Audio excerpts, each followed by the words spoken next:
Simula nga po mga idol nang magpahiwatig si Stephen Curry last week sa posibleng pag-alis niya sa Golden State Warriors, medyo kinabahan nga dito ang halos lahat ng kanilang mga fans, lalo pat ayon sa lumabas na balita, nagkaka-recruitan nga daw po ng mga superstar sa Team USA. Dahil dyan, posibleng makumbinsi dito si Stephen Curry na lumipat ng ibang kupunan. At yan ang ayaw mangyari at balak pigilan ng buong prangkisa ng Warriors upang masigurado ang kanilang future ng team. Binabalakan nga po nila itong bigyan ng bagong extension na aabuti ng 1 year, $63 million, kung saan na-extend nga nito ang pananatili sa Warriors hanggang sa taong 2027.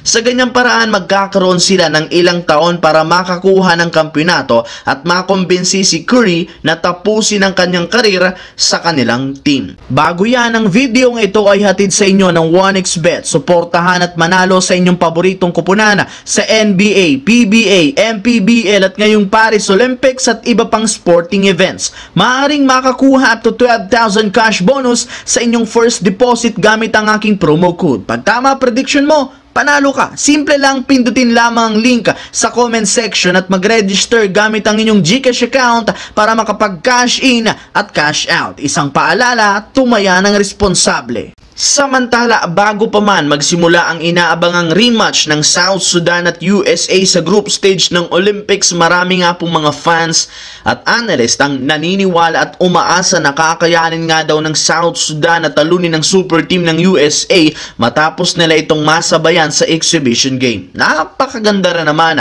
ng kanilang chemistry bilang isang team at meron silang mga malalaking wing player na kayang sumabay sa USA. Yes mga idol, pagdating sa laki, haba ng kanilang mga malalaro, medyo pantay lamang sila dito. Ngunit hindi lamang nga po na-anticipate ngayon ng South Sudan ang mas agresibo at mas bagong laro ng Team USA. Yes mga idol, bagamat man maaga sila ditong nakakasabay sa first quarter sa opensa at depensa, hindi rin naman nila ito na-sustain simula sa kalagitnaan hanggang sa pagtatapos ng laban, bunsod ng napakalakas na opensa ng USA sa pangunguna ni Bam Adebayo, Kevin Durant at LeBron James. Na-outplayed literal nila dito ang buo na South Sudan, since hindi nga nila alam kung sino sa mga player na ito ang kanilang babantayan hanggang sa tuluyan na silang natalo sa kanilang laro.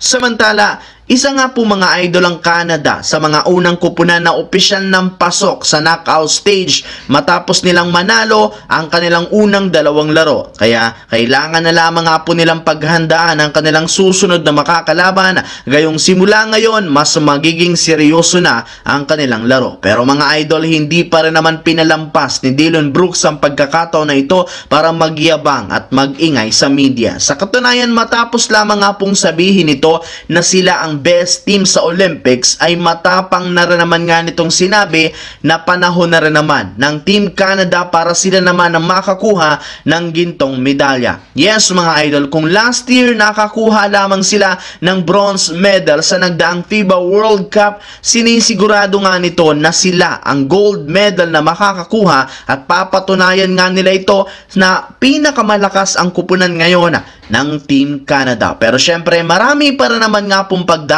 ng team na ito bago nila maabot ang gintong medalya, since may mga malalakas na teams pa ang kailangan nilang talunin. Pero hindi rin naman natin masisisi kung maagang mag-iingay ngayon si Dillon Brooks, gayong parte ito ng kanyang karakter. So yun lamang mga idol ang ating bagong video na ating pinag-usapan ngayon dito. Once again, this is your J-Zone TV. Huwag kalimutang mag-like, mag-subscribe, pindutin ang notification bell sa akin channel para lagi kayo maging updated sa mga videos na pinapalabas ko. Isang malaking shoutout sa lahat mga idol. Maraming salamat po.